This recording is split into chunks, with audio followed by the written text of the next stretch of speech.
ഈശോയിൽ സ്നേഹമുള്ളവരെ, പരിശുദ്ധ ജപമാല രാജ്ഞിയുടെ തിരുനാളാണല്ലോ ഇന്ന്.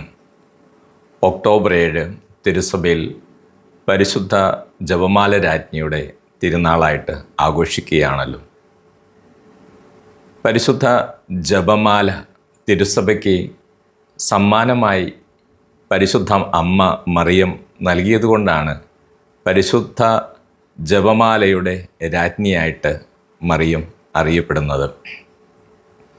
പ്രത്യേകമായിട്ട് പരിശുദ്ധ ജപമാലയുടെ ലുത്തിനിയ പ്രാർത്ഥനയിലെ ഒരു പ്രാർത്ഥനയാണ് പരിശുദ്ധ ജപമാലയുടെ രാജ്ഞി ഞങ്ങൾക്കു വേണ്ടി അപേക്ഷിക്കണമേ. പരിശുദ്ധ ജപമാല രാജ്ഞി എന്ന് മറിയത്തെ വിളിക്കുന്നത് എന്തുകൊണ്ടാണ്? അല്ലെങ്കിൽ മറിയം രാജ്ഞിയായി അറിയപ്പെടുന്നത് എന്തുകൊണ്ടാണ്? ഞാൻ നേരത്തെ സൂചിപ്പിച്ചതുപോലെ തിരുസഭയ്ക്ക് ജപമാല പ്രാർത്ഥന മറിയം സമാനമായി നൽകിയതുകൊണ്ടാണ് മറിയത്തെ ജപമാല രാജ്ഞി എന്ന് വിളിക്കുന്നത്. മറിയം രാജ്ഞിയായി അറിയപ്പെടുന്നതിന് കാരണം രാജാക്കന്മാരുടെ രാജാവായ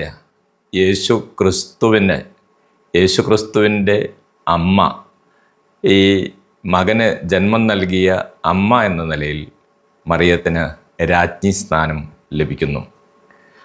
വിശ്വാസികളെ സംരക്ഷിക്കുന്നതിനും പാഷണ്ഡതകൾക്കെതിരെ പോരാടുന്നതിനും പരാജയപ്പെടുത്തുന്നതിനും പരിശുദ്ധ മറിയം വിശുദ്ധ ഡൊമിനിക്കിന് നൽകിയ പ്രാർത്ഥനയായി ജപമാല പ്രാർത്ഥനയെക്കുറിച്ച് പാരമ്പര്യം പറയുന്നു. സ്നേഹമുള്ളവരെ, മറിയം തന്നിൽ ആശ്രയിക്കുന്ന മനുഷ്യമക്കളെ തൻ്റെ പുത്രൻ്റെ മുഖം ധ്യാനിക്കുവാൻ സഹായിക്കുന്നു. ശക്തമായിട്ടുള്ള പ്രാർത്ഥനയാണ് ജപമാല പ്രാർത്ഥന. രാജ്ഞിയായതുകൊണ്ട് രാജാതിരാജൻ്റെ അരികിലായി വലിയ സ്ഥാനമുണ്ട്. രാജാതിരാജൻ്റെ അരികിൽ ആയിരുന്നുകൊണ്ട് മനുഷ്യമക്കൾക്ക് വേണ്ടി മാധ്യസ്ഥം വഹിക്കുവാൻ, കുടുംബങ്ങൾക്ക് വേണ്ടി, കുടുംബങ്ങളുടെ ആവശ്യങ്ങൾക്ക് വേണ്ടി പ്രാർത്ഥിക്കുവാൻ, ലോക സമാധാനത്തിന് വേണ്ടി മാധ്യസ്ഥം വഹിക്കുവാൻ, തിരുസഭയ്ക്ക് വേണ്ടി പ്രാർത്ഥിക്കുവാൻ എല്ലാം മറിയത്തിന് സാധിക്കുന്നു. മറിയം വലിയ മാധ്യസ്ഥയായിട്ട് രാജാതിരാജൻ്റെ അരികിൽ രാജ്ഞിയായി നിലകൊള്ളുന്നു. സ്നേഹമുള്ളവരെ, പരിശുദ്ധ ജപമാല രാജ്ഞിയുടെ തിരുനാൾ ആഘോഷിക്കുമ്പോൾ ജപമാലയുടെ ശക്തിയെക്കുറിച്ചും പരിശുദ്ധ ജപമാല രാജ്ഞിയുടെ ഇടപെടലുകളെക്കുറിച്ചും നമുക്കറിയാം.